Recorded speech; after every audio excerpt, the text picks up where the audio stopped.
Welcome to the Leading Visionaries podcast, featuring stellar conversations with emerging and established leading visionaries. Thanks for joining us today as we celebrate and spotlight the leading visionaries who are thinking differently, seeing new possibilities, have the courage to dream big, take inspired action, and create conscious change all around the world. Now, here's your host, Anjel B. Hartwell.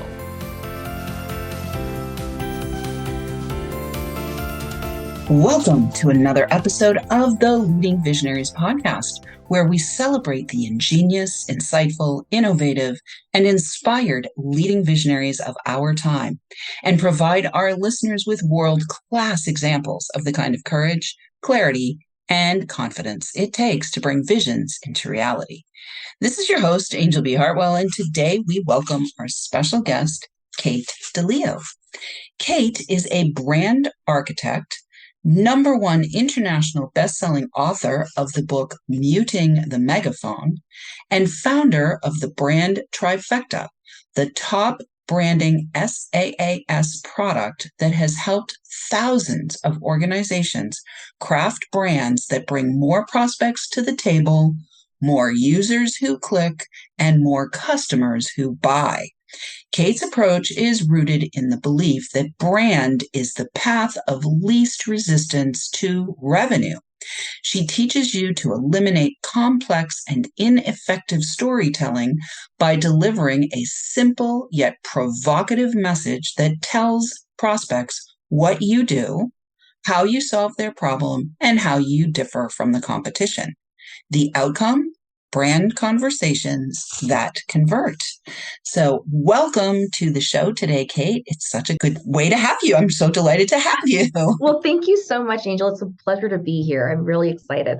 So I want to start our time, Kate, because this is Leading Visionaries. So branding is a visionary kind of thing. We use branding as a visual invitation to people. So were you always visionary? Were you the kid who built your lemonade stand and put special sparkles on it to brand it so that somebody else's lemonade stand would stand out as much as yours? Or is this something that came as you grew into your own adulthood?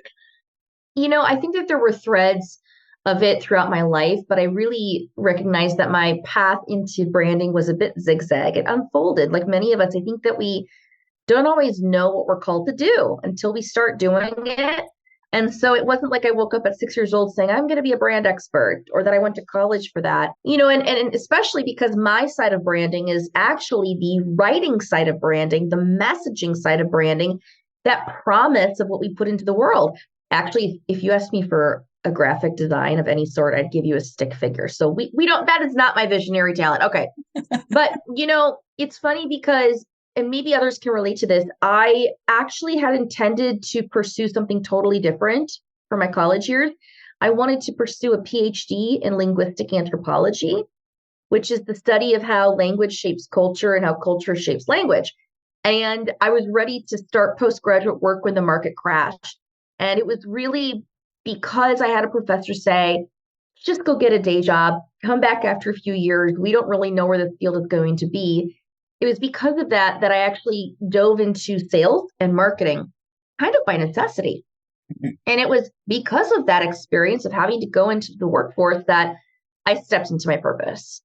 Fascinating. I love that. You're right. We do have these zigzag journeys. So let's talk about the leadership side then. So if you're a stick figure brander. Oh, yeah. Stick figure brander on the visual side. Heck yes. So let's talk about the leadership side. Were you always the kid that, was in charge, or was leadership something? Because when you're coming in to work with organizations to craft brands, you're in a leadership role and you're helping them and their leaders. So tell us about your leadership journey. Where did that originate from? I was the youngest child, and yet I was always the leader in the family. And so there was definitely core characteristics and attributes and personality traits that I've always had, where my parents have always said, you from the beginning were always very take charge and driven, and you always seemed to know what you wanted to say and what you wanted to do. And I think that those are core leadership characteristics that really are by pure nature of who we are, our deepest character. So yes, I've always had those. And they began to be refined in school. And then, of course, in the business world, as I was taking on roles, I grew very quickly up the corporate ladder because of my ability to have a strong sense of autonomy to get things done, but also to work well with others. And so I knew that, okay, if we're all reaching towards the same vision for the organization, I need to get done my pieces of the pie and I need to help others get theirs done. So we're marching to the same drum. So yes, I would say that it is something that I've always had within me, but I didn't necessarily know that I was going to be an entrepreneur. I think I ran from that for many years until finally life just said, stop running from this. This is what you're called to do. Beautiful. Well, we love it when people get the calling. Yes. I was somebody who was called as well. I spent years in the real estate industry, and then I got called to step into the role of a messenger myself. And ultimately now I'm here with these podcasts. But I'm curious, Kate, what was the kind of turning point for you? Was it a divine intervention? Was it a, shift in the market? Like, what was it that made you move beyond the corporate realm? And talk about kind of a little bit about the courage that it takes to do that, because it does take courage. Yeah, absolutely. For me, the call into full-time entrepreneurship was one that came from a place of actually searching for who I was. So, I think I had always been on this path of kind of self-discovery and very much a curious person and a learner. And I was a person of faith. I became a Christian actually in my 20s. That was a choice that I had made for my belief system, somebody that had a higher power in my life. And even so, though, there were a number of big rocks and roadblocks that I experienced in my 20s and early 30s. And it was actually, candidly, at the end of my marriage, where I was at one of my lowest points in my life, and I had to make a decision to finally learn how to love myself. And it was actually in that moment, the same year that I left my marriage, I took the business full time. And I remember somebody telling me, that's crazy. Why would you leave a high-paying 6-figure job, safety, benefits to go do this? And I said, I think I'd be crazy not to. I think I'd be crazy to not step out into what I'm fully meant to do.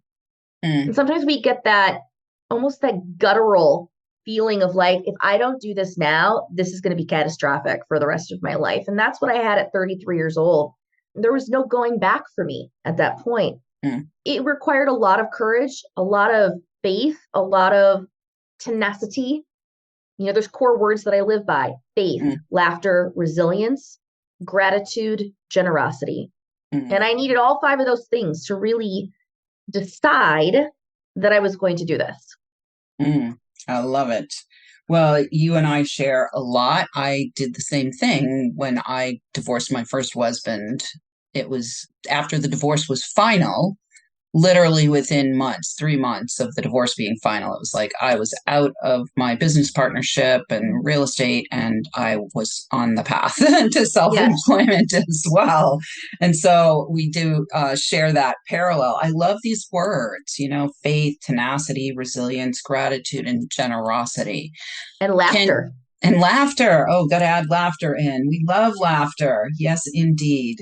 Well, so how did these words come to you and become your core guiding principles as a leading visionary, as a leader of other visionaries as well? I think there's a number of layers here. I think, first of all, those words have always been things that I've portrayed in my life. I think I didn't pick up on it for a long time. You've heard somebody tell you, you always have a joy about you, or you always have this thing about you. I didn't realize that those were actually core attributes that I exhibited day in and day out. When I was going through these hard periods of my life, though, in prayer is when I heard those words. What does it mean? I started to ask, what does it mean to live a life of purpose? What does it mean to live a life that's there to not just be about myself, but to help others? What does that look like? What are the things that I need to display, and how do I need to view myself? And that's when those words came up. Actually, the first 3 were in my 20s: faith, laughter, and resilience. And that got me to my 30s. That got me a decade in.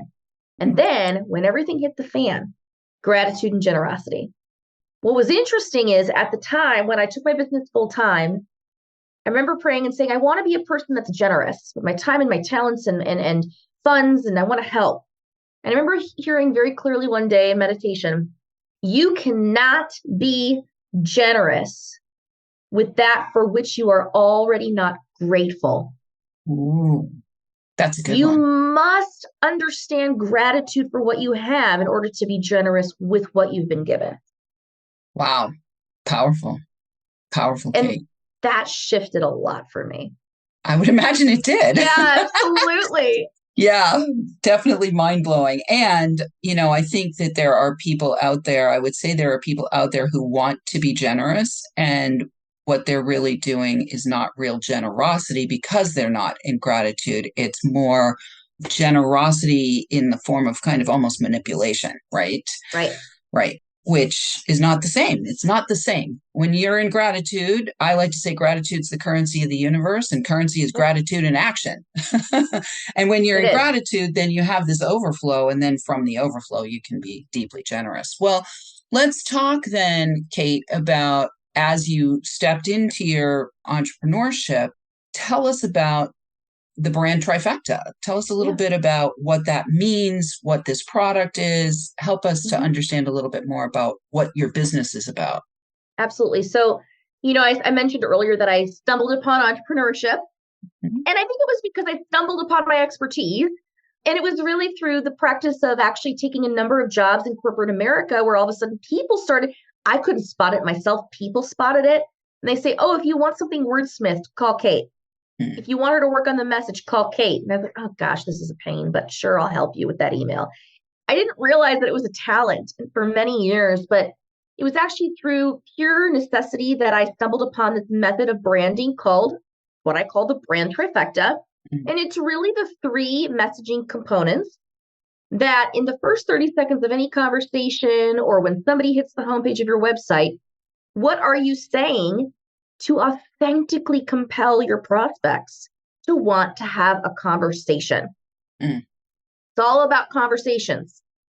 And so it's really three things are tagline, which speaks to what you do, followed by a value proposition statement, which speaks to here's how I solve your deepest level heart pain.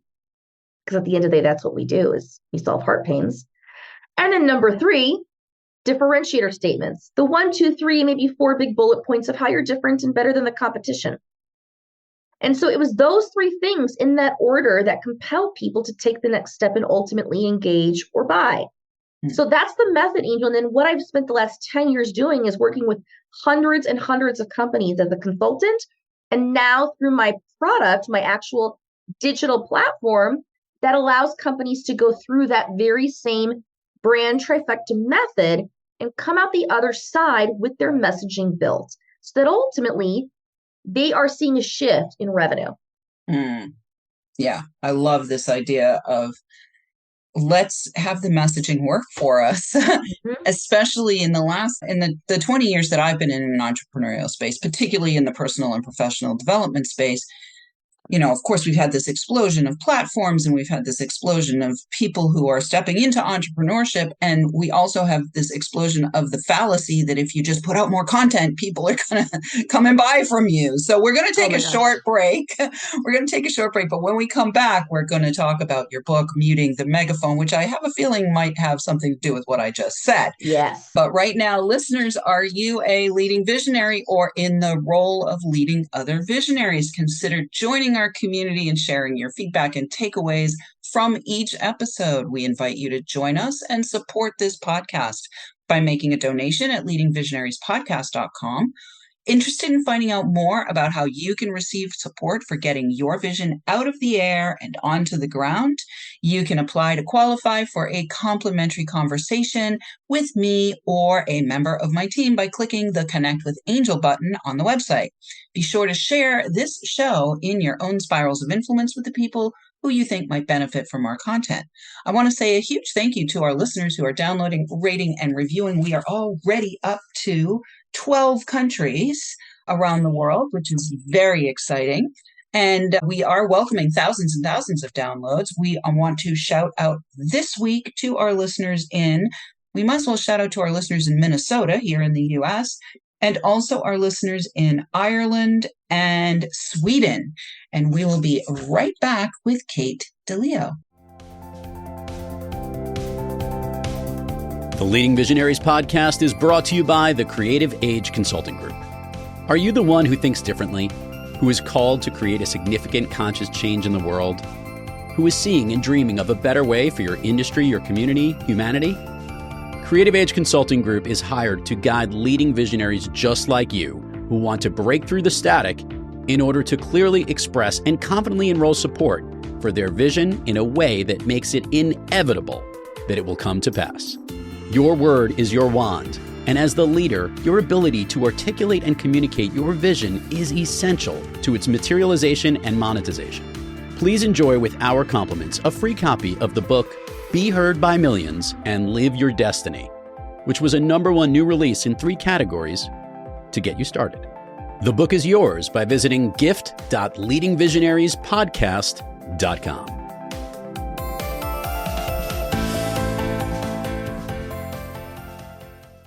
And we are back with Kate DiLeo. You can find out more about Kate. You can find out about her product, and you can find out how to work with her at katedileo.com.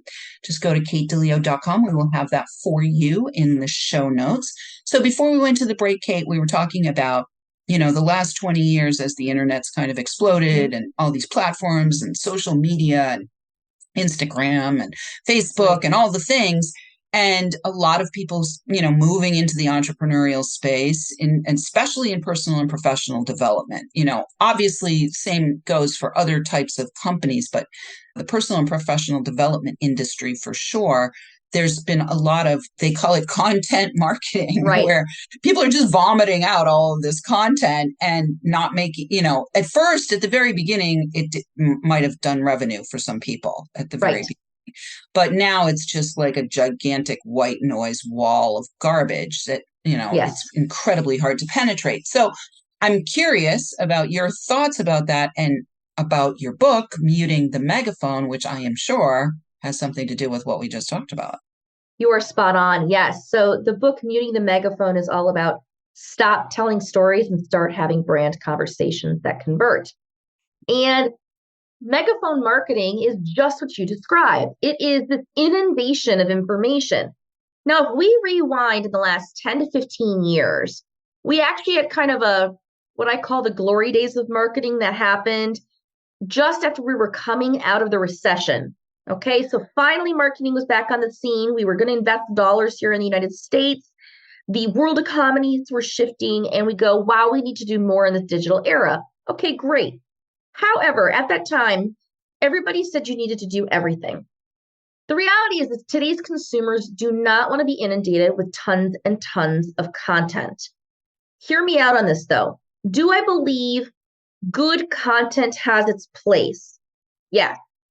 If you sell to consumers who genuinely have that personality style and appreciate blogs and white papers and case studies, and they're avid learners and readers, or maybe they have a decision-making style where they need more information before they're willing to just call you. That's great. But there has to be a level of intention behind this. And I think that's where I'm going with this book, is that at the end of the day, when it comes to brands that generate revenue, we have to stop shouting and start listening and engaging in conversations. In fact, storytelling, we talk about storytelling all the time, right? Here's the problem with storytelling, the way we think of it. Storytelling is a one-way monologue. You have one person talking and one person listening. How does that engage your buyers? Whereas if you have a brand message that is very systematically layered sentence by sentence and creates a natural hierarchy where that person, even if they read it, can mentally and emotionally respond going, now that's interesting. Now hang on a second. Wait, what's in it for me? Hold on. That is where you create a brand conversation that converts, where that other individual is self-selecting in to go deeper with you. And that, Anjel, is where all of a sudden, as leaders, we get out of having to be a slimy salesperson, and we get to be in a place of relationship with the people who want to talk with us. I love that. Well, one of the things that I've been in, this business since 2008, right? So I've Right. seen all of it. I've seen all of it. I've seen the ups, I've seen the downs. I've seen so many people come in and disappear within a year or two. I've worked with many clients who have come to me who have been like, but I'm doing all the things. And I come in with my magic machete and say, stop doing this, stop doing this, stop doing this, because Yeah. it's not working. Stop doing what's not working.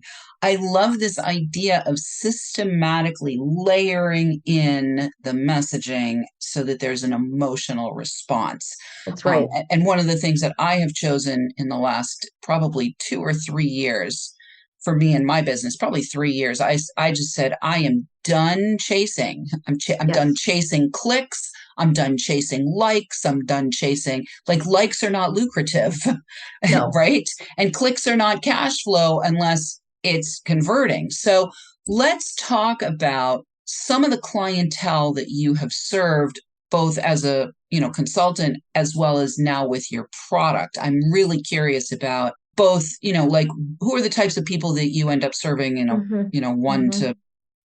one-to-one sort of basis. Right.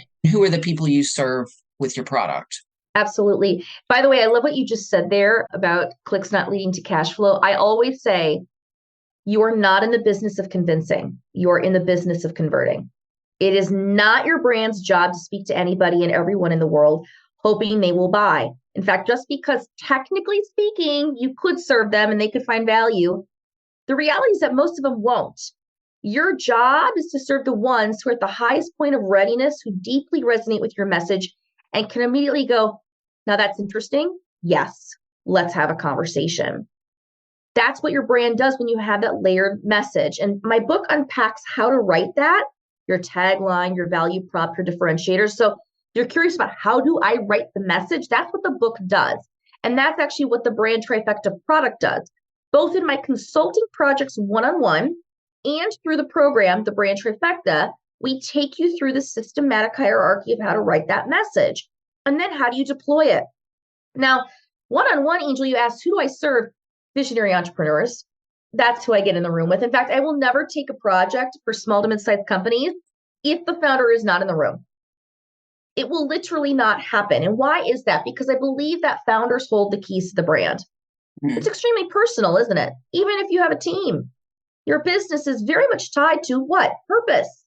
And so if I go try to write that in a box, I did that 10 years ago, that didn't work well.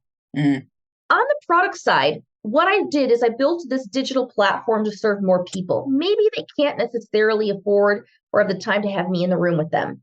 But what they do know is that they need a quick and efficient and collaborative setting where they can go through this brand building process in a matter of weeks and at a really affordable price. So this product is built for founders, marketing, and sales leaders who systematically want to level up their messaging in order to see an impact on revenue. Beautiful. Can we just kind of a little tangentially here talk about, I love this idea of readiness and resonance, so that the customer has readiness and resonance, ready to, like I have a process called the really ready sales process that I employ and I teach my people to apply. They've got to be ready, right? We don't need to be spending time with, as the entrepreneurs, we don't need to be spending time with people who are not ready to buy. Right. So I'm curious, Kate, when you are working through the product, when you're working through the product is going to give you the messaging. I'd love to have you speak about how to deploy the messaging, because the other thing I see is people burning out and exhausting themselves trying to create more new content. And I keep saying, just find the pieces of content that work, right? You don't need to keep creating more content. And there's like almost an addiction to the creation process that's completely, it's like taken the entire landscape and again, made it this just wall of noise. It has. Well, so let's unpack that. Let's talk about that for a minute. So I think that there's a few pieces here that we need to think through. The first piece is the fact that number one is you need to know who you're going after and why. So in other words, you need to deeply define your ideal target audiences and understand the demographics and psychographics of those individuals. Who are they as humans? How do they make buying decisions? And understand then once you defined ideal, the second question to prevent burnout is, okay, I've defined the ideal buyer. What rooms are those people already in, digitally or otherwise? Don't go create your own room unless you need to. That's like second step. The first step is to go where they are already gathered. So if your ideal customers aren't on Facebook, why are you on Facebook? I'm not on Facebook. My customers are on LinkedIn. But do I get any leads from LinkedIn? No. I have a presence. Do I spend hours a day trying to do LinkedIn cold outreach? Absolutely not. Do you know what I do? I do very specific networking calls. I get in the right CEO masterminds with visionary leaders. And I spend my time invest. there. You invest. I invest in myself and in the room with others who invest in themselves. And that's where all of a sudden things start happening. Digital tactics are great, but the Brand Trifecta program talks a lot about that too at the end. It's sort of implementation, understanding, yes, you need your message on your website. Yes, update your social media profile so it's consistent. Yes, if you email your customers once in a while, try to infuse that messaging. Okay, these are great things.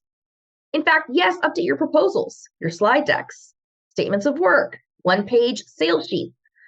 But I think we're asking the question of how do I find my ideal people? You have to reverse engineer that and understand where do these people go to solve problems, to innovate, to improve, and to network. Because they're going to spend money for those things. And your job is to show up in the room where they're going for that, where you can also learn and not try to sell them, but not even try to be a trusted advisor, but be a human in the room with them to build a relationship. Beautiful. I love it. Well, we are at the end and I really enjoyed this conversation. It was fast. We could go for a long time. I know. We could tell you and I we are like paralleling here. Yes. I love this idea of investing. You've got to invest in yourself. And if you're invested heavily, you're in a room with other people who've invested heavily, then those are people who are buyers. Hello. There you go. Like it's clearly logical. All right, Kate, it has been my pleasure to have you here on the show today. Thank you so much for coming. Listeners, we love feedback. Please let us know what you thought of today's show by joining our community, sharing your takeaways, asking questions, or submitting guest suggestions. You can weave your visionary thread into our fabric by opting in on our website at leadingvisionariespodcast.com or by interacting with us on social. Look for the handle at Leading Visionaries Podcast on all the major platforms. Thank you for tuning in. Keep your eyes, ears, and hearts open. And remember, you are here to create conscious change. Thanks for tuning in, downloading, and listening. Be sure to rate and review Leading Visionaries on Apple Podcasts and share with other people you know who can benefit from today's episode. Leading Visionaries is the premier podcast series for informing, activating, and inspiring the leading visionaries who are called to create conscious change and know that now is the best time to welcome wealth and cultivate a web of collaborative support to bring their vision to life. We invite your feedback and guest suggestions and invite you to subscribe to our mailing list to be notified of new episodes at leadingvisionariespodcast.com.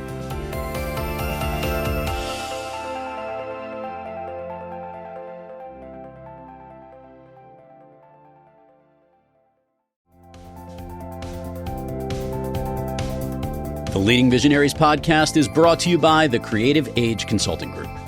Are you the one who thinks differently, who is called to create a significant conscious change in the world, who is seeing and dreaming of a better way for your industry, your community, humanity? Creative Age Consulting Group is hired to guide leading visionaries just like you who want to break through the static in order to clearly express and confidently enroll support for their vision in a way that makes it inevitable that it will come to pass. Your word is your wand, and as the leader, your ability to articulate and communicate your vision is essential to its materialization and monetization. Please enjoy with our compliments a free copy of the book, Be Heard by Millions and Live Your Destiny, which was a #1 new release in 3 categories to get you started. The book is yours by visiting gift.leadingvisionariespodcast.com.